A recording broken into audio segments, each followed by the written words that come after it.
عن أبي هريرة رضي الله تعالى عنه قال قال رسول الله صلى الله عليه وسلم من حج فلم يرفث ولم يفسق رجع كيوم ولدته أمه رواه البخاري ومسلم. عن أبي هريرة رضي الله تعالى عنه قال قال رسول الله صلى الله عليه وسلم العمرة إلى العمرة كفار لما بينهما وليس للحج المبرور جزاء إلا الجنة رواه البخاري ومسلم. সম্মানিত মসজিদের মুসাল্লি, প্রশংসা আল্লাহর জন্য, শান্তি অবতীর্ণ হোক আল্লাহর রাসূলের উপর সাল্লাল্লাহু আলাইহি ওয়াসাল্লাম। আজ জুমার খুতবায় সংক্ষিপ্ত সময়ে বক্তব্যের বিষয় হজ উমরা। হজ উমরা সম্পর্কে গুরুত্বপূর্ণ সংক্ষিপ্ত তথ্যবহুল বিবরণের চেষ্টা করব ইনশাআল্লাহুল আজিজ। হজ শব্দের আভেদানিক অর্থ হচ্ছে ইচ্ছা পোষণ করা, দেখা। শরীয়তের পরিভাষায় নির্ধারিত সময়ে, নির্ধারিত স্থানে, নির্ধারিত নিয়মে এক বিশেষ ইবাদত পালন করার নাম হলো হজ। উমরার আবিধানিক অর্থ হলো ইচ্ছা পোষণ করা। শরীয়তের পরিভাষায় অনির্ধারিত সময়ে, নির্ধারিত নিয়মে এক বিশেষ ইবাদতের নাম হলো উমরা। উমরা ফরজ বিধান নয়, তবে হজ ফরজ বিধান, যেগুলি মানুষকে জরুরিভাবে পালন করতেই হবে, অন্যথায় তার ইসলামের খুঁটি তার জন্য ভেঙে যাবে, যা একাধিক হাদিস দ্বারা বোঝা যায়। তার একটি হচ্ছে হজ। এ ব্যাপারে আল্লাহ তাআলা বলেন, ওয়ালিল্লাহি আলান নাসি হিজ্জুল বাইত মান ইসতাতা ইলাইহি সাবিলা। আল্লাহকে সন্তুষ্ট করার জন্য সেই ব্যক্তির হজ জরুরি যার পথের ব্যবস্থা রয়েছে, পথ খরচ আছে, মাধ্যম আছে। মহিলা হলে পথ খরচ আছে, মাধ্যম আছে এবং মাহারাম আছে। যখন মাহারাম নেই, পথ খরচ আছে, যাওয়ার বিমান মাধ্যম আছে, মাহারাম না থাকার কারণে তার উপরে হজ ফরজ হয়নি। মাহারামের মাধ্যমেই মহিলাকে হজ করতে যেতে হবে, ফরজ হলেও। এটাই শরীয়ত। আল্লাহ তাআলা অন্যত্র বলেন, ওয়া আতিমুল হজ্জ ওয়াল উমরা লিল্লাহ। পৃথিবীর মানুষ, তোমরা আল্লাহকে সন্তুষ্ট করার জন্য হজ উমরা পালন করো। হজ উমরা ফরজ বিধান, তবে এতে আল্লাহর একটা সন্তুষ্টি রয়েছে, যা কোরআন মাজিদে উল্লেখ হয়। আল্লাহ তাআলা বলেন, ওয়া আযযিন ফিন নাস বিল হজ্জ। মুহাম্মদ সাল্লাল্লাহু আলাইহি সাল্লাম, আপনি জনগণের মাঝে ঘোষণা দিয়ে দেন, ইয়াতুকা রিজালান ওয়া আলা কুল্লি যামিনিন মিন কুল্লি ফাজ্জিন আমিক। মানুষ আপনার নিকটে মক্কায় হজ করতে আসবে পায়ে হেঁটে এবং বাহনের মাধ্যমে, উট হোক বা যে কোনো মাধ্যমে হোক। দূর দূরান্ত থেকে, বহু দূর দূরান্ত থেকে মানুষ পায়ে হেঁটে ও বাহনের মাধ্যমে আপনার নিকটে হজ করতে আসবে। এ ব্যাপারে আপনি জনগণের মাঝে ঘোষণা দিয়ে দেন।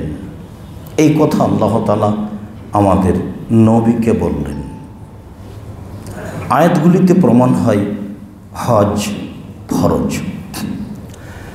আব্দুল্লাহ ইবনে উমর রাদিয়াল্লাহু তাআলা আনহু বলেন, রাসূল সাল্লাল্লাহু আলাইহি ওয়াসাল্লাম বলেছেন, বুনিয়াল ইসলাম আলা খামস, শাহাদাতে আন লা ইলাহা ইল্লাল্লাহ ওয়া আন্না মুহাম্মাদুর রাসূলুল্লাহ ওয়া ইকামিস সালাহ ওয়া ইতাইজ যাকাত ওয়া সাওমি রমাজান ওয়াল হজ্জ মান ইসতাতা ইলাইহি সাবিলা। ইসলাম নির্ভর করে 5টি জিনিসের উপরে। ইসলামের ভিত্তি 5টি। তার একটি হচ্ছে এই বলে সাক্ষ্য দেওয়া যে আল্লাহ ছাড়া কোনো মাবুদ নেই, মুহাম্মদ সাল্লাল্লাহু আলাইহি সাল্লাম তার রাসূল। দ্বিতীয় হলো সালাত আদায় করা। তৃতীয় হলো যাকাত প্রদান করা। চতুর্থ হলো সিয়াম পালন করা। পঞ্চম হলো পথ খরচ মাধ্যম থাকলে হজ পালন করা। সবসময় পথ খরচ মাধ্যম আল্লাহ উল্লেখ করেছে। তার মানে হজ ফরজ, এ কথা ঠিক, তবে তা সহজ নয়। অত্র বুখারী মুসলিমের হাদিসে বোঝা যায় আল্লাহ তাআলা 5টি জিনিস ফরজ করেছেন, তার একটি হলো হজ। আবু হুরায়রা রাদিয়াল্লাহু তাআলা আনহু বলেন, রাসূল সাল্লাল্লাহু আলাইহি সাল্লাম একদা জনগণকে লক্ষ্য করে বললেন, ইয়া আইয়ুহান নাস, জনগণ শুনে রেখো, কাদ ফুরিজা আলাইকুমুল হাজ্জু ফাহুজ্জু, তোমাদের উপরে হজ ফরজ করা হয়েছে, তোমরা হজ পালন করো। এই কথা রাসূল সাল্লাল্লাহু আলাইহি সাল্লাম জনগণের সামনে বললেন। তাতে তিনি বললেন, হজ ফরজ, তোমরা হজ পালন করো। আব্দুল্লাহ ইবনে আব্বাস রাদিয়াল্লাহু তাআলা আনহু বলেন, রাসূল সাল্লাল্লাহু আলাইহি ওয়াসাল্লাম একথা বললেন, ইয়া আইয়ুহান নাস, পৃথিবীর জনগণ শোনো, ইন্নাল্লাহা কাদ ফারাজা আলাইকুমুল হাজ্জা, ইন্নাল্লাহা কাতাবা আলাইকুমুল হাজ্জা, নিশ্চয়ই আল্লাহ তাআলা তোমাদের উপরে হজ ফরজ করেছেন। এটুকু বলতে ফাকাম আকরা ইবনুল হাবিস, আকরা ইবনে হাবিস একজন বিশিষ্ট সাহাবী দাঁড়িয়ে বললেন, আফিকুল আমিন ইয়া রাসূলুল্লাহ, হজ কি প্রতি বছর করতে হবে আল্লাহর নবী? আপনি যে জনগণকে হজ করার জন্য বলছেন, তো এ পর্যন্ত বলতেই সাহাবী আকরা ইবনে হাবিস বলে উঠলেন, দাঁড়িয়ে বলছেন। মার্জিতভাবে বক্তব্য চলাকালীন প্রয়োজনীয় কথা কেউ দাঁড়িয়ে বলতে পারে, তবে পরিবেশ নষ্ট করার জন্য নয়। পরিবেশ নষ্ট করার যখন মানুষ বলে, যখন সাধারণত হিংসা কাজ করে, আর মানুষ মানুষের উপরে হিংসা করবে, এটাই স্বাভাবিক। আর এ দিয়ে মানুষ ক্ষতিগ্রস্ত হবে, এটাই স্বাভাবিক। তারপরেও যারা সমাজে কাজ করে তাদেরকে করতে থাকতে হবে, এটাও স্বাভাবিক। আল্লাহ তাআলা বলছেন, ওমিন শাররি হাসিদিন ইযা হাসাদ, আপনি বলুন মুহাম্মদ সাল্লাল্লাহু আলাইহি সাল্লাম, আর হিংসুকের হিংসা হতে আমি তোমার কাছে আশ্রয় চাই। এই যে আল্লাহ আমাদের নবীকে শিখিয়ে দিচ্ছেন, কোরআন মাজিদের আয়াত। তো বিভিন্ন সময় মানুষের দাঁড়িয়ে কিছু বলা হতে পারে। তো একজন সাহাবী বলছেন, আল্লাহর নবী, আপনি যে বলছেন জনগণকে হজ করতে, তাহলে এটা কি প্রতি বছর করতে হবে? তখন আল্লাহ রাসূল বলছেন, শোনো, লাউ কুলতুল নাম লা ওয়াজাবাত, আমি যদি এখন তোমার মুখের উপরে বলি হ্যাঁ লা ওয়াজাবাত, তাহলে এটা ফরজ হয়ে যাবে প্রতি বছর। ওলা ওয়াজাবাত, আর যদি ফরজ হয়ে যায়, লাম তা'মালুহা, তোমরা করতে পারবে না। ওলাম তাস্তাতিউ, তোমরা সক্ষম নও। প্রতি বছর হজ করা যায় না, প্রতি বছর হজ করা যাবে না। ওয়াল হাজ্জু মাররা, হজ একবার। ফামান যাদা ফাতাতাওয়া, যদি কেউ বেশি করতে চায় তাহলে নফল। প্রত্যেক ফরজ ইবাদতের নফল আছে। ফরজ সালাতের নফল আছে, ফরজ সিয়ামের নফল আছে, ফরজ যাকাতের দান নফল আছে। তো হজ ফরজ এর নফল আছে, একবার ফরজ। তবে প্রতি বছর নিয়মিত রমজান মাসে উমরা করতে যেতে হবে। এ উমরায় যত নেকি হবে, দানে তার চেয়ে বেশি নেকি হবে। কেন? উমরা অত পাওয়ারফুল ইবাদত নয়, দান যত শক্তিশালী পাওয়ারফুল ইবাদত। আসলে আমরা বুঝতে পারি না, আমাদের ভিতরে দুর্বলতা থাকার কারণে যখনই মানুষ দানের কথা বলে, তখন ভিতরে একটা প্রতিক্রিয়া কাজ করে যে এ মনে হয় তার প্রয়োজনে বলছে। টাকাটা যে নিয়ে যে কী করছে, মানে বিভিন্নভাবে অন্তরে শয়তান তাকে বাধা দেয়। কিন্তু ইবাদতের জগতে সবচেয়ে শক্তিশালী ইবাদত, একটা থেকে আরেকটা ঘটাতে পারে। আর উমরা তো একটা নফল ইবাদত, ফরজও নয়। আল্লাহ নবী বলেছেন যে ইন্না উমরাতান ফি রামাদান তাতিলু হাজ্জান, নিশ্চয়ই রামাজান মাসে উমরা করলে হজের সমান নেকি হয়। কথা তো ঠিক, উমরা রামাজান মাসে করলে হজের সমান নেকি হয়। এর অর্থ এই নয় যে এভাবে একেবারে সবাইকে যেতে হবে, সারা বছর তারই প্রস্তুতি নিতে হবে। দানের চেয়ে অনেক শক্তিশালী ইবাদত এবং অনেক উপকারী ইবাদত। আপনি প্রতি বছর উমরা করে আপনার মৃত বাপ মা দাদা দাদি যারা চলে গেছে তাদের আপনি কিছু করতে পারবেন না, অথচ যারা চলে গেছে তাদের উপকার করার জন্য দান একটা সবচেয়ে বড় মাধ্যম। খুব ভালোভাবে স্মরণ আছে, রমজানে বলছিলাম যে একজন লোক আল্লাহর নবীকে বলছেন, আল্লাহর নবী ইন্না বিকাত মাতা অতারা কামালান ওলা বিসি, আল্লাহর নবী আমার আব্বা মারা গেছেন, সম্পদ ছেড়ে গেছেন, কোনো ওসিয়ত করে যাননি। হাল ইকফের আনহ আনাতা সাদ্দাকা আনহ, আমি যদি তার নামে দান করি তাহলে এ দান তার পাপ মিটাতে পারবে কি? তার পাপ মিটাবে কি? কালা নাম। আল্লাহ রসুল বললেন হ্যাঁ। হাদিস তো বুখারী মুসলিম।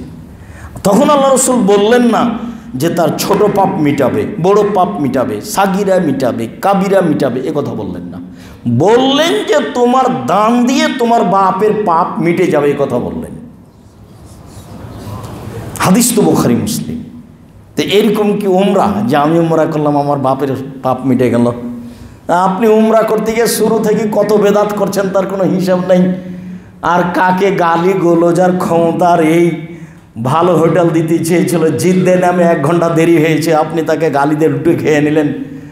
কত যে ভাষা আপনার স্মরণ আছে, আমার দেখলে আমাকে অবাক মনে হয়। মানে ওখানে গিয়ে আপনার ক্ষমতা কাজ করে, আর যে নিয়ে গেছে সেও অসহায়। অনেক সময় তার স্বার্থ থাকে, কিছু টাকা বাঁচলে তার বাঁচবে, আর অনেক সময় সেটা তার নাগালের বাইরে, সে কিছু করতে পারে না। গাড়ি ঠিকই জিদ্দা বিমানবন্দরে আসার কথা ছিল বিকাল 2টায়, কিন্তু এসেছে 6টায়। যে কোনো কারণেই হোক এই 4 ঘন্টার বিচার আপনি যদি ওকে দিয়ে করেন তাহলে আর হজ করা লাগবে না। ওই জিদ্দা থেকে নেকি কমতে থাকে। মানুষের পিছনে লেগে থাকলে, মানুষকে গালিগুলোজ করলে, মানুষের বদনাম করলে কিসের ইবাদত? আর জিদ্দা থেকেই শুরু হয় গালি দেওয়া, যার জন্য আল্লাহ বলছেন না ফসুকু আলাই জেদালা, হজ করতে গিয়ে অশ্লীল ভাষা ব্যবহার করা যাবে না, তর্ক করা যাবে না, অশ্লীল মন্তব্য করা যাবে না।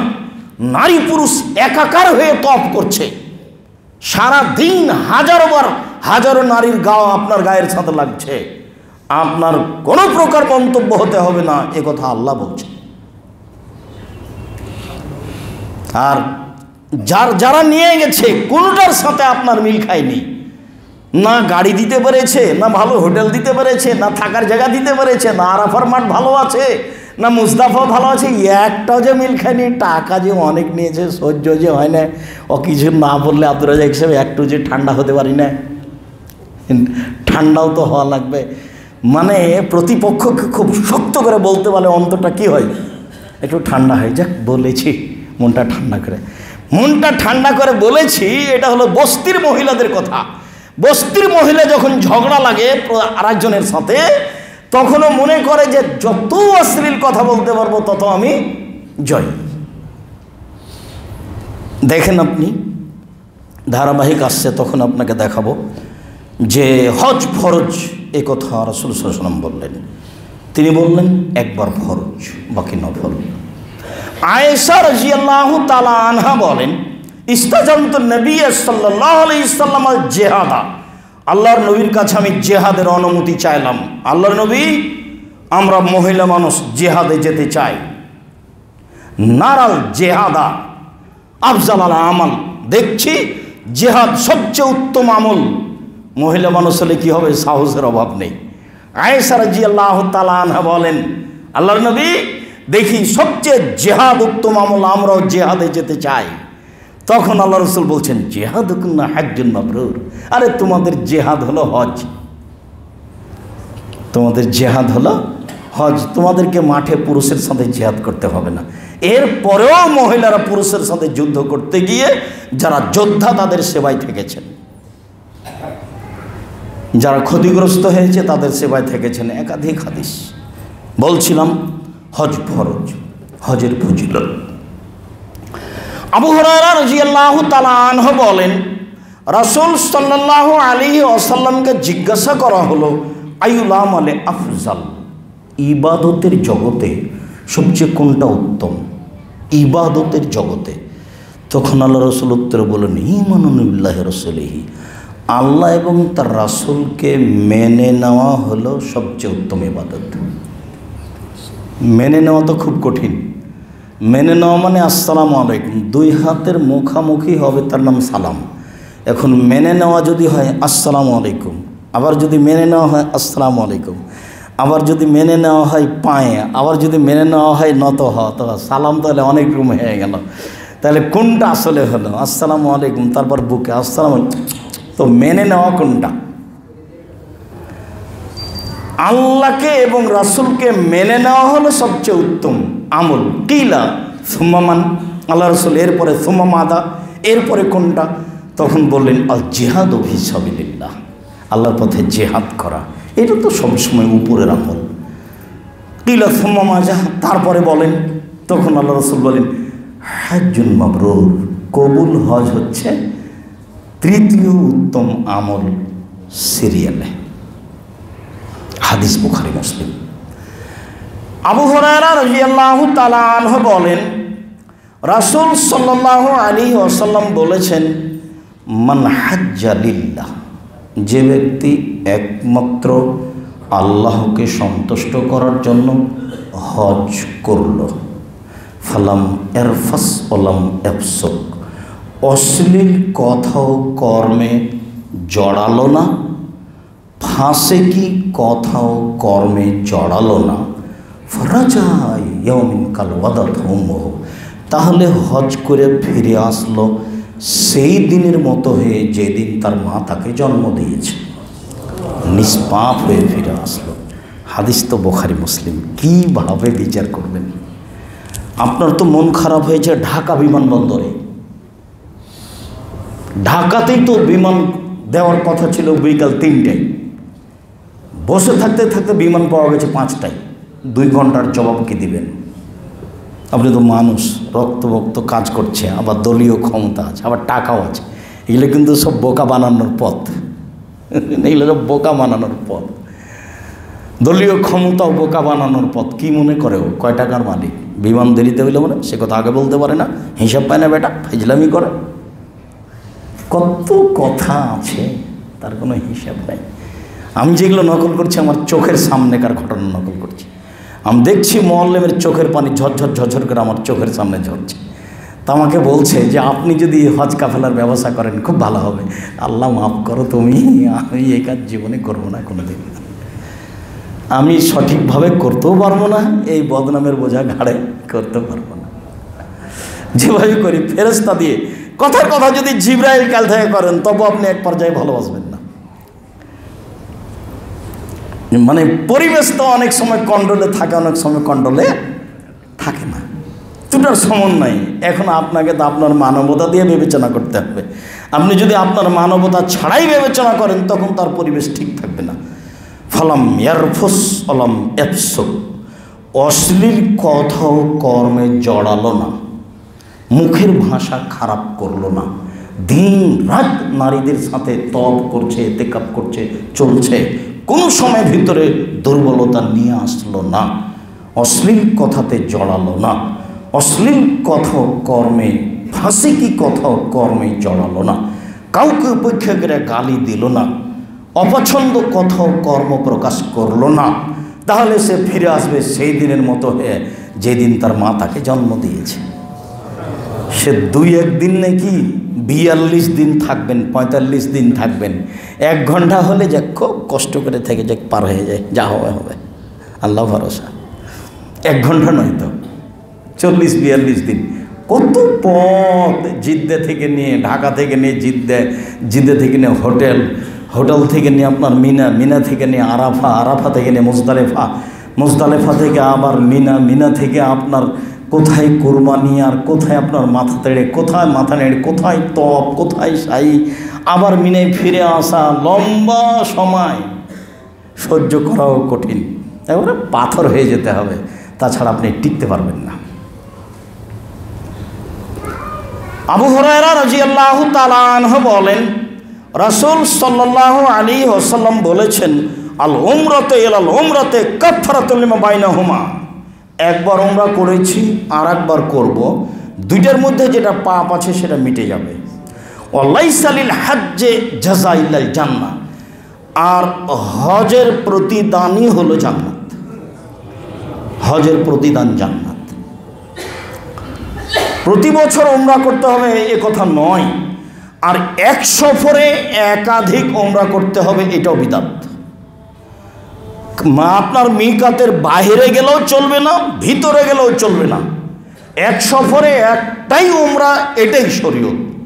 কেউ কোনো দিন, সে দেশে বিদেশির যে কেউই হোক না কেন, এক সফরে একাধিক উমরা প্রমাণ করার কোনো পথঘাট নেই। ফতোয়া থাকতে পারে, পথ নাই। আমাদের দীর্ঘ লম্বা তদন্ত, দুই এক দিনের তদন্ত নয়। সম্মানিত দিনী ভাই বোন, বলছিলাম হজ উমরার ফজিলত। আব্দুল্লাহ ইবনে মাসউদ রাদিয়াল্লাহু তাআলা আনহু বলেন, রাসূল সাল্লাল্লাহু আলাইহি সাল্লাম বলেছেন, তাবিউ বাইনাল হজ্জ ওয়াল উমরা ফাইন্নাহুমা ইয়ানফিয়াল ফাকর ওয়াদ দুনুবা। পৃথিবীর মানুষ, তোমরা হজ উমরা একসাথে করো, হজ উমরা ধারাবাহিকভাবে করো। নিশ্চয় হজ উমরা মানুষের পাপ মিটিয়ে দেয় আর দারিদ্রতাকে দূরে করে। কামা কিরো, যেমনভাবে কামারের হাপড় লোহা স্বর্ণচাঁদির ময়লাকে দূর করে দেয়,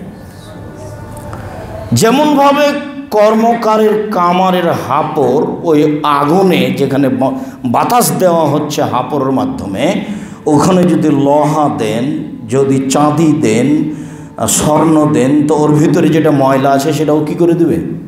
দূর করে দেবে। আল্লাহ রাসূল এটা বাস্তব উদাহরণ সহ কথাটা বলছেন। হাপড় যেমন লোহা স্বর্ণ চাঁদির ময়লাকে দূর করে দিতে পারে, হজ উমরা তেমন মানুষের পাপকে দূর করতে পারে এবং দারিদ্রতাকে দূর করতে পারে। তার মানে হজ উমরা করলে মানুষের টাকা বাড়বে, কমবে না, যা রাসূল সাল্লাল্লাহু আলাইহি সাল্লাম বলছেন। সম্মানিত মসজিদের মুসল্লি দিনী ভাই বোন, বুঝছিলাম হজ উমরার ফজিলত। চলেন হজ উমরার জন্য এবার প্রস্তুতি নিই। প্রস্তুতি, এহরাম বাঁধা। এহরাম বাঁধা বলতে টাকা পয়সা জমা দিয়ে নির্ধারিত স্থানে এহরাম বাঁধা। এহরাম বাঁধা মানে মুখে একটা শব্দ উচ্চারণ করে ঘোষণা দেওয়া। আবু হুরায়রা রাদিয়াল্লাহু তাআলা আনহু বলেন, ওয়াক্কাতা রাসূলুল্লাহ সাল্লাল্লাহু আলাইহি সাল্লাম লিআহলিল মাদিনাতাল হুলাইফা। মদিনাবাসীদের জন্য এহরাম বাঁধার জায়গা হলো জুল হুলাইফা, যা মক্কা থেকে 450 কিলোমিটার দূরে। বলে আহলি শাম আল জোহফা, আর সিরিয়াবাসীদের জন্য জোহফা, যা মক্কা থেকে 83 কিলোমিটার দূরে। বলে আহলি নাজদ কারনা মানাজিল, আর নাজদবাসীদের জন্য কারন মানাজিল, যা মক্কা থেকে 73-72 কিলোমিটার দূরে। ওয়ালিল ইয়ামান ইয়ালামলাম, আর ইয়ামানবাসীর জন্য এলামলাম, যা মক্কা থেকে 72-73 কিলোমিটার দূরে। ওলে আহলে ইরাক জাত ইরকিন, আর ইরাকবাসীর জন্য জাত ইরক, যা মক্কা থেকে 93 কিলোমিটার দূরে। এইসবগুলো হলো এহরাম বাঁধার স্থান। এখানেই এহরাম বাঁধতে হবে। অসুবিধার কারণে কাপড় পরতে পারে, নাও পরতে পারে। বিমানে অনেক জায়গা আছে, নির্ধারিত সময়ে কাপড় পরবে। আর এই যে যারা এখানে ঢাকা বিমানবন্দরে হাজি ক্যাম্পে সবকে বলিয়ে নিচ্ছে লাব্বাইক আল্লাহুম্মা লাব্বাইক, এগুলো বিদআত। এগুলো ইবাদতের নামে পাল্টা পাপ। বিদআত থাকলে ইবাদত কবুল হয় না, এ কথাই ঠিক। এই হজ কবুল হবে এটা নিশ্চিত বলা যায় না, কেননা তার সূচনাতেই বিদআত। আর বিদআত থাকলে আল্লাহ তাআলা তার ইবাদত কবুল করেন না।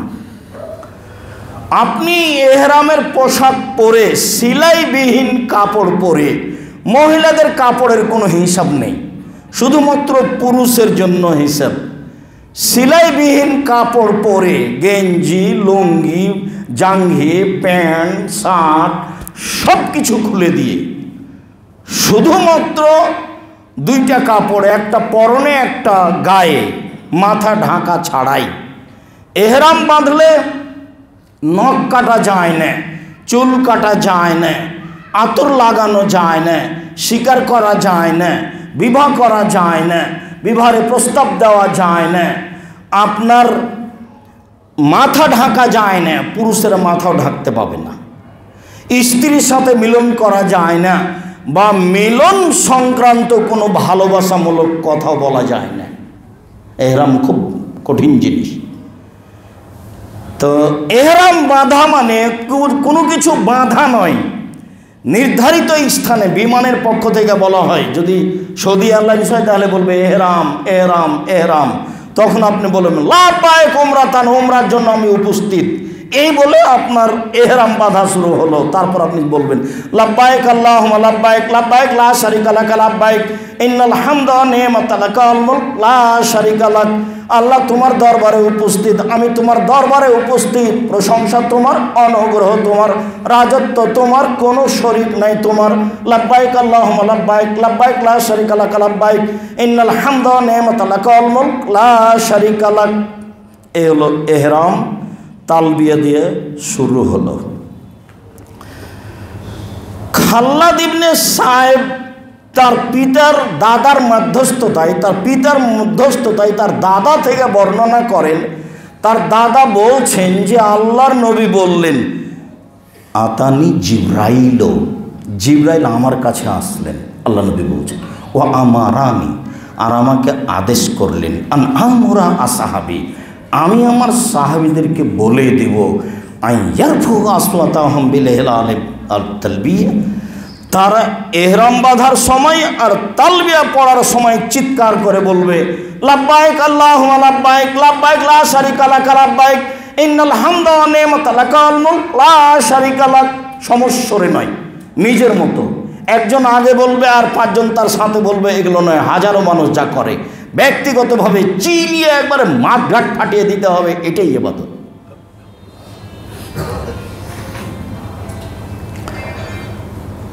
জাবের রাদিয়াল্লাহু তাআলা আনহু বলেন, রাসূল সাল্লাল্লাহু আলাইহি সাল্লাম বলেছেন, মা মিন মুসলিমিন ইলাব্বি ইল্লা লাব্বা মানান ইয়ামিনিহি ওয়ান শিমালিহি মিন হাজারিন আও শাজারিন আও মাতারিন আত্তা তানকি আল্লাহ তারদা ইলা হাহুনা ইলা হাহুনা।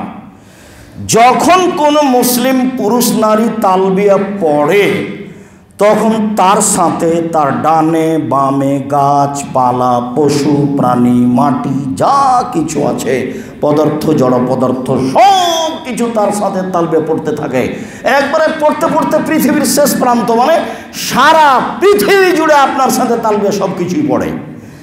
আপনি আর আমি বুঝতে পারি আর না পারি, এই কথা রাসূল সাল্লাল্লাহু আলাইহি ওয়াসাল্লাম বলেন, আপনার সাথে সব কিছুই তালবিয়া পাঠ করেন।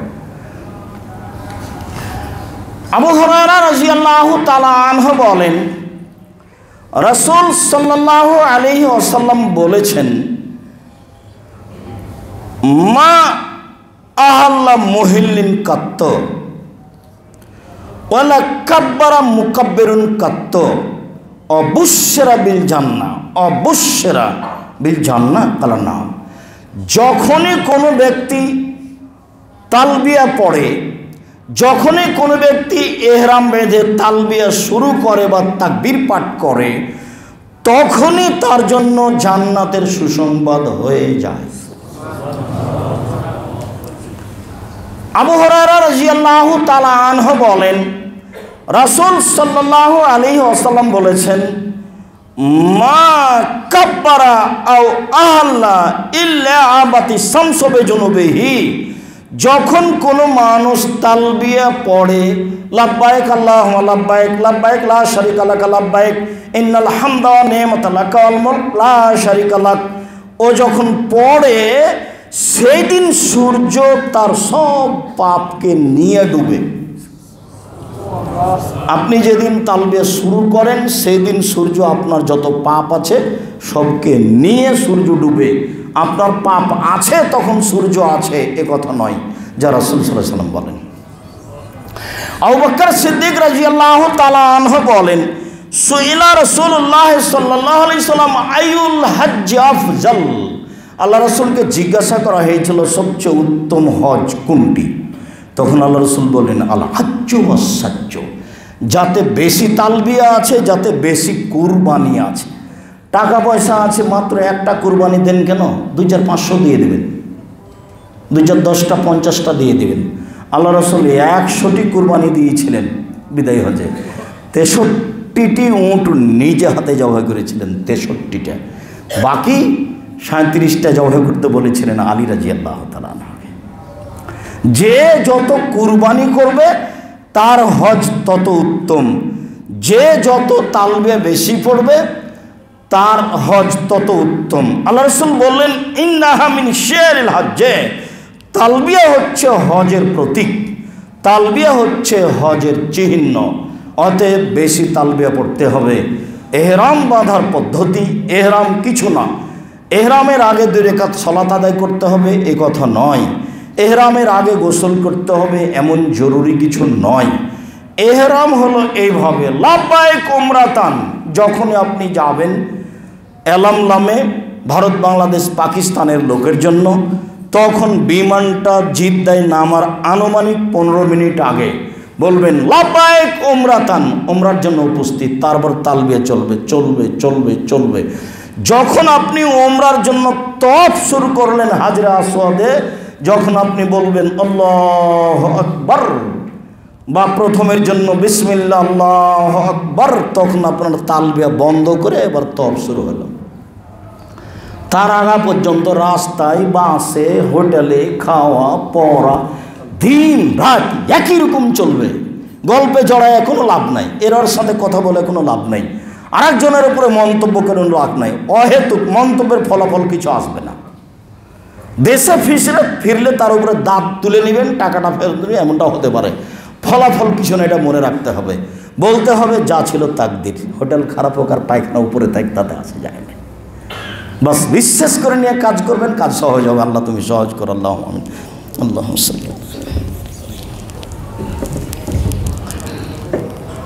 আলহামদুলিল্লাহ ওয়াহদা ওয়াসসালাতু ওয়াসসালামু আলা মান লা নাবিয়্যা বাদা। তো এখন তওয়াফ শুরু হলো। তওয়াফ হাজরে আসওয়াদ দিয়ে শুরু হয়, যেই কোণাতে হাজরে আসওয়াদ আছে সেই কোণা দিয়ে তওয়াফ শুরু হয়, হাজরে আসওয়াদ।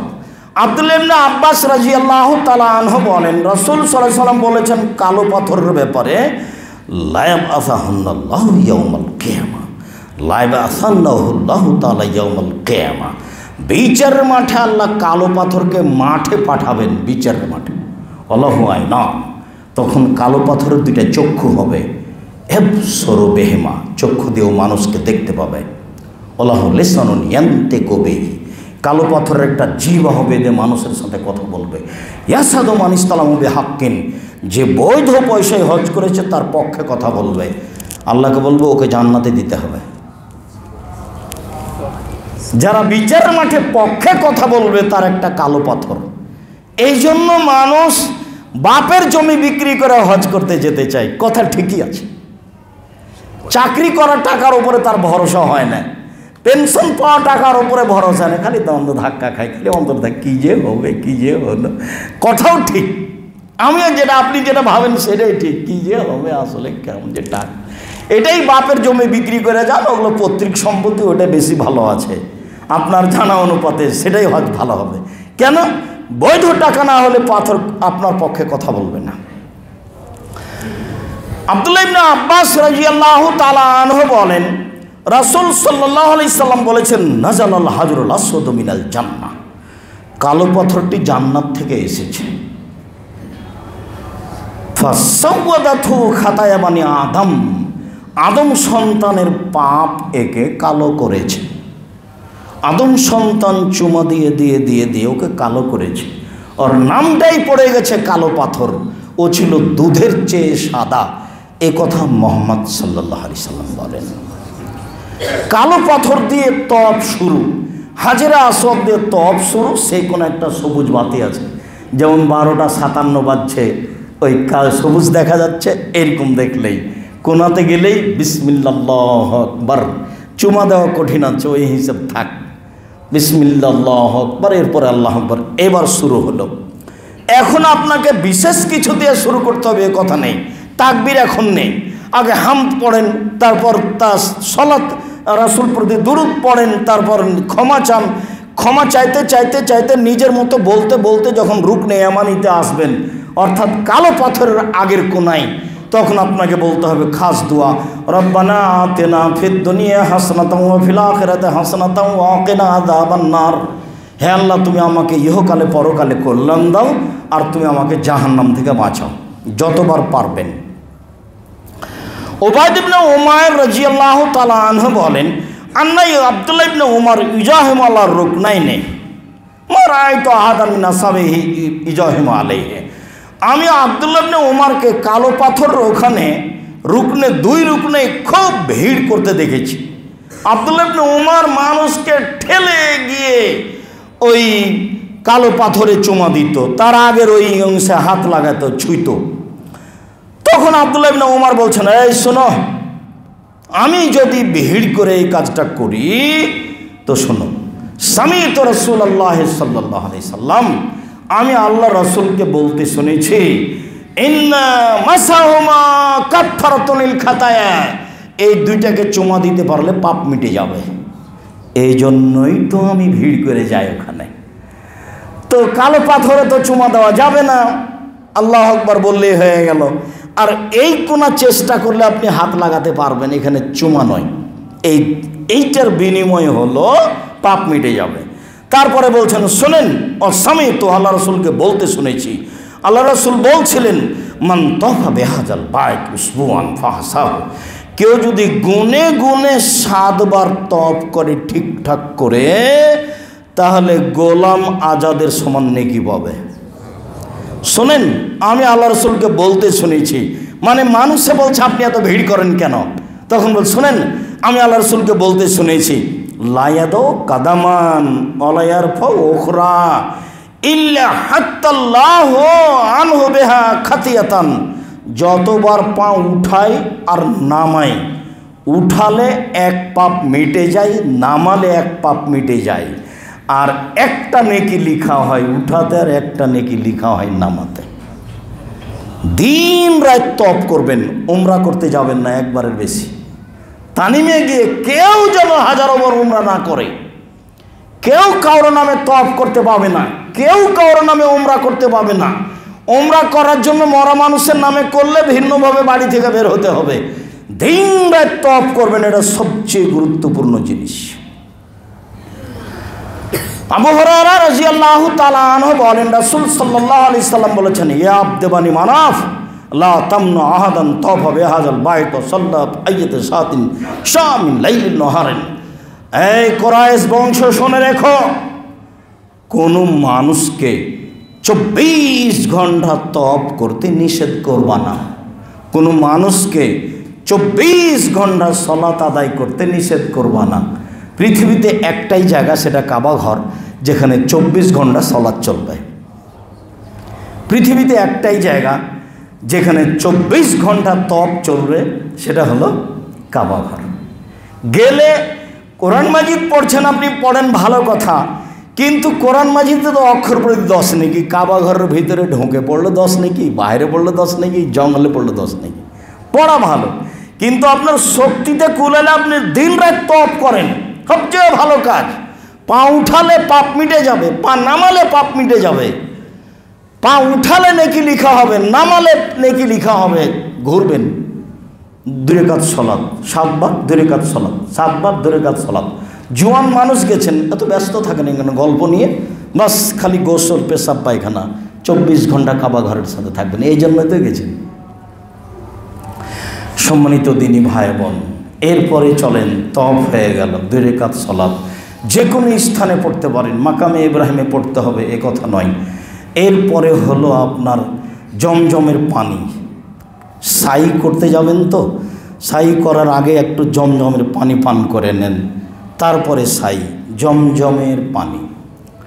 জাবের রাদিয়াল্লাহু তাআলা আনহু বলেন, রাসূল সাল্লাল্লাহু আলাইহি সাল্লাম বলেছেন, মাউ জমজম লিমা শারিবা লাহু, জমজমের পানি যে উদ্দেশ্যেই পান করবে সেটাই হবে।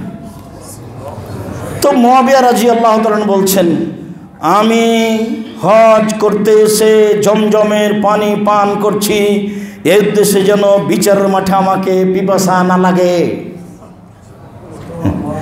তা আপনি জমজমের পানি পড়বেন এই উদ্দেশ্যে যেন আমার ক্যান্সার ভালো হয়ে যায়। যার যেটা লক্ষ্য উদ্দেশ্য থাকতে হবে। আবু হুরায়রা রাদিয়াল্লাহু তাআলা আনহু বলেন, রাসূল সাল্লাল্লাহু আলাইহি সাল্লাম বলছেন, খায়রু মাইনাল ওয়াজিলার যে মাউ জমজম, মাটির ওপরে যত পানি আছে পৃথিবী জুড়ে তার সবচেয়ে উত্তম পানি হলো জমজমের পানি। তিনি বলেন, ফিহি তাআমুন মিনাত তুমে ওয়া শিফাউন মিনাস সুকমে, জমজমের পানি হলো খাদ্য, ক্ষুধা নিবারণের খাদ্য, আর রোগ আরোগ্যের ঔষধ। জমজমের পানি হলো ক্ষুধা নিবারণের খাদ্য আর রোগ মুক্তির ঔষধ। এই কথা মুহাম্মদ সাল্লাল্লাহু আলাইহি সাল্লাম বলেন। আবু যার গেফারি রাদিয়াল্লাহু তাআলা আনহু বলেন, আমাকে আল্লাহর নবী বললেন, আবু যার গেফারি মাতা হানা, তুমি এখানে কতদিন থেকে আছো? তখন আবু যার গেফারি বলছেন, মঞ্জু সালাসিনা বাইনা লাইলাতিন ইয়াউমিন, 30 দিন থেকে আছে, 30 দিন থেকে আমি কাবা ঘরে থেকেছি, 30 দিন থেকে। মাকানাই তু মোকা মানকানাই তু মোকা, তোমাকে কে খাবার দেয়? 30 দিনে তুমি কি খেয়ে থেকেছ? তখন বলছে, মাকানা ইল্লা মাউ জমজম, জমজমের পানি ছাড়া 30 দিনে আমি কোনো কিছু খাইনি, আমার কাছে কোনো খাদ্য ছিল না। এরপরে বলছে, ফাসামেন্ত, আমি জমজমের পানি খেতে খেতে মোটা হয়ে গেলাম। তারপরে বলছেন, অতাকাসারা তোকানো বাতনি, আমার পেটে বাইট পড়ে গেল, জমা হয়ে গেল, পেট জড়ো জড়ো হয়ে গেল, মোটা হয়ে গেছে। ওয়ালা আজিদওয়ালা কাবেদি সুফাতা জুইন, 30 দিনে আমি ক্ষুধা অনুভব করিনি। তখন আল্লাহ রাসূল বলছেন, আবু যার, ইন্নাহা মুবারাকাতুন, জমজমের পানি হলো পবিত্র, ওয়াইন্নাহা তামুন মিন তামিন, এটা হলো ক্ষুধা নিবারণের খাদ্য, এটা হলো রোগ আরোগ্যের ঔষধ। এই কথা মুহাম্মদ সাল্লাল্লাহু আলাইহি সাল্লাম বলেন। আয়েশা রাদিয়াল্লাহু তাআলা আনহা বলেন, আন্নাহা তাহমিলু মাওয়া জমজম ওয়া তুখবিরু কারণ নবী সাল্লাল্লাহু আলাইহি সাল্লাম ইয়াহমিলু মাওয়া জমজম বিল আদাবি ওয়াল গিরাব। আয়েশা ব্যাগে করে জমজমের পানি বাড়ি নিয়ে যেতেন আর বলতেন, আরে শোনো, মুহাম্মদ সাল্লাল্লাহু আলাইহি সাল্লামও ব্যাগ বোকচায় বেঁধে পানি নিয়ে যেতেন। ওয়া ইয়াসুবুল মারদা ওয়া ইসকিহিম, অসুস্থ মানুষের গায়ে জমজমের পানি ঢেলে দিতেন, মুখে ঢেলে দিতেন আর ওকে পান করাতেন। তাহলে অসুস্থ ব্যক্তি জমজমের পানি মুখে হাতে গায়ে লাগাবে। এটা কিন্তু ওই যারা কালো মানুষ নাইজেরিয়ারা করে, আর আপনার এখানে অবাক, ওরা কিন্তু কোরআন হাদিস মানতে আমাদের চেয়ে দেশের আহলে হাদিসের চেয়ে আগে, যারা একবারে মানুষজনকে ভেঙে চুরে চলে যায়, ওরা এগুলো খুব মানতে প্রস্তুত। সম্মানিত মসজিদের মুসাল্লি, বলছিলাম মায়ে জমজম। এরপরে জমজম পানি পান করার পরে সাই, ইন্না সাফাল মারওয়াতা মিন শাইরিল্লাহ, যখন আপনি 2 রাকাত সালাত আদায় করে সাফা পাহাড়ের দিকে যাবেন, সাফা আগে এইখানে হাজেরা রাদিয়াল্লাহু তাআলা দৌড়িয়েছিলেন, ইতিহাস পরে। আজকের জন্য সাফা পাহাড়ে যখন আপনি উঠতে যাবেন তখন বলবেন, ইন্না সাফা ওয়াল মারওয়াতা মিন শাইরিল্লাহ, আর যখন উঠে যাবেন তখন পাল্টা ঘুরে কাবা ঘরের দিকে মুখ করে বলবেন, লা ইলাহা ইল্লাল্লাহু ওয়াহদাহু লা শারীকা লাহু লাহুল মুলকু ওয়া লাহুল হামদু ওয়া হুয়া আলা কুল্লি শাইইন কাদির। হাত তুলে দোয়া করবেন। এইবার নেমে একটু দড়িয়ে চিহ্ন দেওয়া আছে, তারপর স্বাভাবিক হেঁটে মারোয়া পাহাড়ে উঠবেন, হাত তুলে দোয়া করবেন। একবার হয়ে গেল। আবার সাফায় আসলেন, কেবলামুখী হাত তুলে দোয়া করবেন, দুবার হলো। আবার মারোয়া পাহাড়ে যাবেন, হাত তুলে দোয়া করবেন, 3 বার হয়ে গেল। আবার সাফা পাহাড়ে আসবেন, 4 বার হয়ে গেল, হাত তুলে দোয়া করবেন কেবলামুখী হয়ে। আবার 5 বার আপনার হলো মারোয়া পাহাড়ে। এবার আসলেন সাফা পাহাড়ে, হাত তুলে দোয়া করবেন, 3 বার হাত তুলে দোয়া করা হলো। এইবার মারোয়া পাহাড়ে যাবেন আর হাত তুলে দোয়া করতে হবে না। দেখেন 7 হয়ে গেল, 7 বার সাই। এখন আপনার আপাতত উমরা শেষ। উমরা শুরু হয় তব দিয়ে, আর হজ শুরু হয় মিনা দিয়ে। এখন মাথার চুল ছোট করে নিতে হবে। এইবার চলেন মাথার চুল। মাথার চুল ছোট করার ব্যাপারে রাসূল সাল্লাল্লাহু আলাইহি সাল্লাম বলেন, দা রাসূলুল্লাহ সাল্লাল্লাহু আলাইহি সাল্লাম লিল মুহাল্লিকিন সালাসান ওয়া লিল মুকাসসিরিন মাররাতান। যারা মাথা নেড়ে করবে তাদের জন্য 3 বার বললেন, আল্লাহ মাথা নেড়েকারীদের ক্ষমা করে দাও, মাথা নেড়েকারীদের ক্ষমা করে দাও, মাথা মণ্ডনকারীদের ক্ষমা করে দাও। আর একবার বললেন, যারা চুল ছোট করে তাদের ক্ষমা করো। তখন সাহাবীগণ বলছেন, তাহলে চুল ছোটকারী? আবার বললেন, তাহলে যারা চুল ছোট করে? তখন আল্লাহ রাসূল বললেন, যারা চুল ছোট করে আল্লাহ তাদেরও ক্ষমা করো। তাহলে দুইটার সমন্বয়ে চুল ছোট করা জায়েজ আর নেড়ে করা উত্তম। মোটামুটি উমরা শেষ হলো। এবার হজ শুরু হবে মিনা দিয়ে যুলহিজ্জার 8 তারিখে। স্বস্থান থেকে যেখানে যে আছে সেখানে আপনার হজের জন্য লাব্বাইক হাজ্জাতান, আমি হজের জন্য উপস্থিত। লাব্বাইক আল্লাহুম্মা লাব্বাইক, লাব্বাইক লা শারীকা লাক লাব্বাইক, ইন্নাল হামদা ওয়া নি'মাতা লাক ওয়াল মুলক লা শারীকা লাক। এই যে শুরু হলো মিনাতে, দিন কাটছে জোহর কসর 6 স্থানে, জমা নয়, আসর কসর 6 স্থানে, মাগরিব 6 স্থানে, এশা 6 স্থানে, ফজর 6 স্থানে।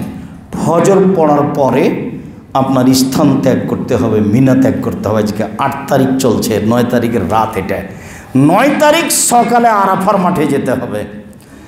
হজের জন্য ফরজ হলো 4টি, ওমরার জন্য ফরজ হলো 3টি, বা রুকুন হলো 3টি। 1 হলো এহরাম বাঁধা, 2 হলো তওয়াফ করা, 3 হলো সাই, এ হলো রুকুন উমরা। আর ফরজ হলো 4টা, বা রুকুন হলো 4টা হজের জন্য। 1 এহরাম বাঁধা, 2 আরাফার মাঠে থাকা, 3 মুজদালিফা রাতে থাকা, 4 হলো আপনার এই তওয়াফ করা। 4টাই হলো আপনার আরাফার মাঠে থাকা আর এই মুজদালিফার অবস্থান করা। এই 4টা হলো হজের জন্য রুকুন। আর হজের জন্য যেগুলো ওয়াজিব বলে বই পুস্তকে পড়বেন, আজও আছে, যাওয়ার সময়তে সব বই নিয়ে যাবেন। এটাও দেখবেন যেগুলো ওয়াজিব সেগুলো ছুটে গেলে কাফারা দিতে হবে। তার 1 নম্বর হচ্ছে এহরাম বাঁধা। এহরাম বাঁধা 6 স্থানে ছুটে গেলে কাফারা দিতে হবে। তার 2 নম্বর হচ্ছে আরাফার মাঠে উপস্থিত থাকা। আরাফার মাঠে উপস্থিত না থাকলে হজ বাতিল হবে। 3 নম্বর হলো আপনার মুজদালিফায় রাত অতিবাহিত করা। 4 নম্বর হলো আপনার 10, 11, 12, 13 এই সব দিনগুলিতে পাথর নিক্ষেপ করা। তারপরে হলো আপনার কুরবানি করা, তারপরে হলো মাথা নেড়ে করা, তারপরে হলো কাবা ঘর তওয়াফ করা, তারপরে সাই করা। এইগুলো হলো ওয়াজিব বিধান। বিদায় তওয়াফ করা, এগুলো কোনোটা ছুটে গেলে কাফারা দিতে হবে। একটা দম দিতে হবে, যেটা দম হুজুর যে বলছেন মুআল্লিম, কোথায় ভুল ত্রুটি হয়েছে টাকা দেন, একটা দম দিয়ে দেন। সন্ধ্যের ওপরে কোনো ইবাদত করবে না, তাহলে এই ইবাদতটাই বাতিল হবে। বলেন ওকে যে আমি সন্ধ্যের ওপরে কিছু করব না, আমার কাছে স্পষ্ট থাকলে সেটা বাতিল। তবে হজ সফরে যদি স্ত্রী মিলন ঘটে তাহলে হজ বাতিল বলে সবাই হিসাব করেছেন, পরবর্তী বছরে হজ করতে হবে, হজ বাতিল। সম্মানিত মসজিদের মুসল্লি, আমরা আছি এখন আরাফার মাঠে। আরাফার মাঠে কোনো ইবাদত নেই, শুধু চলছে লাব্বাইক আল্লাহুম্মা লাব্বাইক লাব্বাইক লা শারীকা লাক লাব্বাইক ইন্নাল হামদা ওয়া নি'মাতা লাক ওয়াল মুলক লা শারীকা লাক। আল্লাহ তোমার দরবারে উপস্থিত, আমরা তোমার দরবারে উপস্থিত, প্রশংসা তোমার, অনুগ্রহ তোমার, রাজত্ব তোমার, কোনো শরীক নাই তোমার। লাব্বাইক আল্লাহুম্মা লাব্বাইক লাব্বাইক লা শারীকা লাক লাব্বাইক ইন্নাল হামদা ওয়া নি'মাতা লাক ওয়াল মুলক লা শারীকা লাক। মহিলারাও স্বাভাবিক কণ্ঠে বলতে পাবে। আয়েশা রাদিয়াল্লাহু তাআলা আনহা জোরে বলতেন।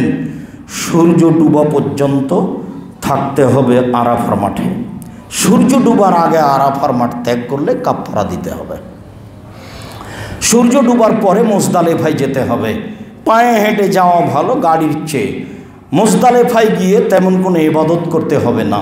মাগরিবের সালাত আদায় করতে হবে 3 রাকাত, আর এশার সালাত আদায় করতে হবে 2 রাকাত। আপনার বেতির পড়তে হবে না, শুয়ে যেতে হবে। একটু আরাম করেন, ফজরের আগে সালাত আদায় করেন। ফজরের সালাত আদায় করতে থাকেন, করেন, এবং ওই দোয়া চলবে লাব্বাইক আল্লাহুম্মা লাব্বাইক লাব্বাইক লা শারীকা লাক লাব্বাইক। 3 রাত চলতে আছে লাব্বাইক আল্লাহুম্মা লাব্বাইক লাব্বাইক লা শারীকা লাক লাব্বাইক ইন্নাল হামদা ওয়া নি'মাতা লাক ওয়াল মুলক লা শারীকা লাক। মুজদালিফায় গিয়ে যখন মুজদালিফা শেষ হবে, বাঁকা পাথর মারার জন্য ঘুরবেন, তখন একটা মাশারে হারাম, যেটা কোরআন মাজিদে উল্লেখ হয়েছে, তাসবিহ তাহলিল জিকির আজকার দোয়া, যদি পারেন ওখানে হাত তুলে দোয়া করবেন। এবার পাথর মারতে চলেন। পাথর মারতে যখন উঠবেন, সেই তালা প্রথম হোক, দ্বিতীয় হোক, তৃতীয় হোক, যেখানেই হোক না কেন, বাম হাতের দিকে উঠবেন। এটা হলো সুন্নাত। বাম হাতের দিকে উঠলে যখন আমি পাথরটা মারবেন, তখন বাম হাতের দিকে হবে কাবাঘর, আর ডান হাতের দিকে হবে মিনা। আল্লাহ রাসূল সাল্লাল্লাহু আলাইহি ওয়াসাল্লাম এভাবে মেরেছেন। তবে মানুষ 2 দিক দিয়ে উঠছে। আর আপনি প্রথমে পাথর মারবেন না, একবার শেষ দিকে মারবেন, তখন দেখবেন খালি আছে, কেউ নেই। প্রথমে যখন ঢুকছেন একবার শব্দ হচ্ছে, না জানি কিয়ামত শুরু হয়ে গেছে। প্রথমে মারবেন না, ঘুরে সামনের দিকে যাবেন, দেখবেন ফাঁকা আছে, মারা তখন সহজ হবে। তো এইবার বিসমিল্লাহ আল্লাহু আকবার বলে যে প্রথম পাথরটা মারলেন, এখন তালবিয়া বন্ধ। ওই যে 8 তারিখে শুরু হয়েছে, 10 তারিখ সকালে পাথর মারার সময়তে তালবিয়া বন্ধ হচ্ছে। এইবার পাথর মারার পরে কুরবানি করার পরে মাথা নেড়ে করা। পাথর মারাতে এইটা বিচারের মাঠে আলো হিসাবে থাকবে, রাসূল সাল্লাল্লাহু আলাইহি সাল্লাম বলেন। এরপরে আপনি কাবা ঘরে তওয়াফ করবেন, তারপরে সাফা মারো সাই করবেন, তারপর মিনায় ফিরে আসবেন। বাকি 3 দিন মিনায় অবস্থান করতে হবে, জিকির আজকার করতে হবে। সম্মানিত মসজিদের মুসল্লি, আমরা হজের আলোচনার শেষের দিকে এসে পুনরাবৃত্তি সংক্ষিপ্তভাবে, এহরাম বাঁধার জন্য নির্ধারিত কোনো সালাত নেই। পবিত্রতা অর্জন করা ভালো।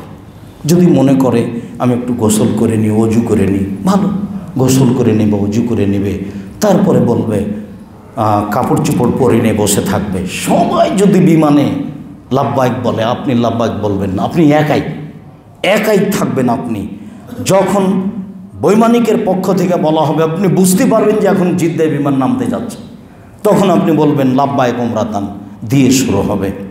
এরপর আপনি তওয়াফ শুরু করবেন। তওয়াফের পরে সাই, তারপরে মাথার চুল ছোট করা, এ হলো উমরা। আপনি দিন রাত তওয়াফ করতে থাকবেন। পরবর্তীতে তওয়াফ চলবে। এবার 8 তারিখ চলে আসলো, জুলহিজ্জার 8 তারিখ। যেখানে আছেন সেখানে গোসল টোসল করে পবিত্র হওয়া, শরীরটা ভালো হওয়া, ফুর্তি হওয়া ভালো। আপনি এবার বলেন লাব্বাইক হাজ্জাতান, হজের জন্য উপস্থিত। এই যে শুরু হয়ে গেল তালবিয়া, আপনি মিনায় আছেন, জোহর, আসর, মাগরিব, এশা, ফজর সবাই চলে গেল, আপনি থাকবেন একাই। বলে আমি পায়ে হেঁটে আরাফার মাঠে যাব, মানুষকে জিজ্ঞাসা করে যাব, আমি ফজরের আগে মিনা ত্যাগ করব না। তারপর আপনি চলে যান আরাফার মাঠে। আপনার জায়গা থাক আর না থাক, কি আছে পরে, অত খাবেন না। আরাফার মাঠে খালি খাওয়া, পানি আর কত কি, মুখ বন্ধ রাখবেন, কম খেতে হবে, পেশাব পায়খানার ঝামেলা আছে। জোহর আসর একসাথে হবে, জোহর 2 রাকাত, আসর 2 রাকাত। এরপরে হাত তুলে দোয়া চলবে, কান্না কাটি, যেখানে আপনার সুবিধা হয়। রাসূল সাল্লাল্লাহু আলাইহি সাল্লাম বলছেন, খায়রুদ দুআয়ে আরাফা, আরাফার দিনের দোয়া সবচেয়ে উত্তম দোয়া। খায়রু মা কুলতু আনা ওয়ান নাবিয়ুনা মিন কাবলি, উত্তম দোয়া যেটা আমি বলেছি, সবচেয়ে উত্তম দিয়ে সকল নবীগণ বলেছেন। লা ইলাহা ইল্লাল্লাহু ওয়াহদাহু লা শারীকা লাহু লাহুল মুলকু ওয়া লাহুল হামদু ওয়া হুয়া আলা কুল্লি শাইইন কাদির। আরাফার মাঠ আয়েশা রাদিয়াল্লাহু তাআলা আনহা বলেন, মা মিন মুসলিমিন আকসারা ইতাকাল্লাহু আবদান মিনান নারে মিন ইয়াউমে আরাফা। আরাফার দিনে যত মানুষ জাহান্নাম থেকে মুক্তি পায় আর কোনো দিন তত মানুষ জাহান্নাম থেকে মুক্তি পায় না। হোক না কেন সেটা লাইলাতুল কাদর, হোক না কেন সেটা কোনো এক জুমার দিন, বিশেষ দিন। পৃথিবীতে এমন কোনো দিন সময় নাই যেদিন যে সময় মানুষ অত জাহান্নাম থেকে মুক্তি পায়। আরাফার মাঠে মানুষ যত জাহান্নাম থেকে মুক্তি পায়, ইন্নাহু ইয়াদনু, উনি নিকটে হয়ে যান মানুষের। তারপর ইবাহি বেহিম আল মালায়েকা, ফেরেশতার সামনে অহংকার করে বলে, ফেরেশতা এদের সৃষ্টি করতে নিষেধ করেছিল, দেখো না তারা কিভাবে বলে, তারা কি চায়, তারা যা চায় আমি তাই দিয়ে দিব। তারা তো বলছে লাব্বাই আল্লাহুম্মা লাব্বাই। একবার হাত তুলে দোয়া করতে থাকবেন, কান্নাকাটি, মানুষ খালি হয়ে যায় আরাফার মাঠ। আপনি যাবেন না, আর আপনার স্ত্রী যাবে না। জিজ্ঞাসা করে মুজদালিফায় চলে যাবেন হেঁটে, কষ্ট হোক। আপনার চেয়ে অচল মানুষ হেঁটে চলে যাচ্ছে, একাই সাহস করে। খালি অত ভয় করেন কেন, নিরাশ হন কেন? একজন লোক বলছে, একজন মহিলা নকল করছে যে আমার ভাই খালি কাঁদে, খালি কাঁদে। কেন? আমরা 4 বোন ও সাথে এসেছি। তখন আমরা বলছি, এই তুই অত কাঁদিস কেন রে? তোকে আমরা সাথে নিয়ে এসেছি, তোর সাথে থাকবো, এই জন্য আমাদের আশাটা জায়েজ করার জন্য তোকে নিয়ে এসেছি। তোকে কাঁধে করে তওয়াফ করাবো, তুই কি মনে করিস? তোকে কাঁধে করে তওয়াফ করাবো, তোকে কাঁধে করে আরাফার মাঠে থাকবো, অত কাঁদছিস কেন? চুপ থাক, তুই ভয় করিস না আমাদের জন্য। তোকে নিয়ে এসেছি সাথে আমাদের আশাটা জায়েজ করার জন্য। মাহরাম, অত চিন্তা করিস কেন? না বন্ধের সাহস, ওতে একাই খালি ভয় পায়, আমার 4 যেমন কোন দিকে যে কে হারাই সেই নিয়ে দুশ্চিন্তা, সেটা দুশ্চিন্তা করতে হবে না। সম্মানিত দিনী ভাই বোন, চলে আসলেন মুজদালিফায় সন্ধ্যার সময়। রাত 10টা বাজুক, 1টা বাজুক, ভোর হোক, আপনি মাগরিব আদায় করবেন, এশা আদায় করবেন, বেতের পড়বেন না, ফজরের সালাত আদায় করে পায়ে হাঁটতে থাকবেন, মিনাতে যাবেন, প্রথম জামরায় পাথর মারবেন, শেষ জামরায় পাথর মারবেন, প্রথম দ্বিতীয়ত নয়, শেষ জামরায় পাথর মেরে কুরবানি করতে যাবেন। কুরবানি করার পরে মাথা নেড়ে করবেন, তারপরে কাবা ঘর তওয়াফ করবেন, তারপর সাই করবেন, তারপরে মিনায় ফিরে আসবেন যেখানে ব্যাকবুকচা আছে। পরের দিন 3টে জায়গাতে পাথর মারবেন আল্লাহু আকবার বলে, পরের দিন 3টে জায়গাতে পাথর মারবেন আল্লাহু আকবার বলে। এখন চলে আসতে পারেন, হজ শেষ। অথবা তার পরের দিনও 3টে জায়গাতে পাথর মারবেন, হজ শেষ। আল্লাহ রাসূল বলেছেন কাবা ঘর ত্যাগ করার সময় তওয়াব করে নেবেন, শেষ তওয়াব, তার নাম বিদায়ী তওয়াব। আল্লাহ তুমি আমাদেরকে তোমার রাসূল সাল্লাল্লাহু আলাইহি ওয়াসাল্লামের পদ্ধতিতে হজ করার তৌফিক দান করো। সম্মানিত দিনী ভাই বোন, মানুষ সবাই চলে যাওয়ার জন্য এসেছে, অল্প সময় হলো আল্লাহকে স্মরণ করার জন্য চেষ্টা করুন। আজ হোক আর কাল হোক আমাদেরকে যেতেই হবে। আল্লাহ আমাদের যারা মারা গেছে তুমি তাদের কবরের শাস্তি মাফ করো, আমরা যারা অসুস্থ তুমি তাদের আরোগ্য দান করো। বিশেষভাবে নাসিরের আব্বা এবং আরও যারা এই মসজিদের সাথে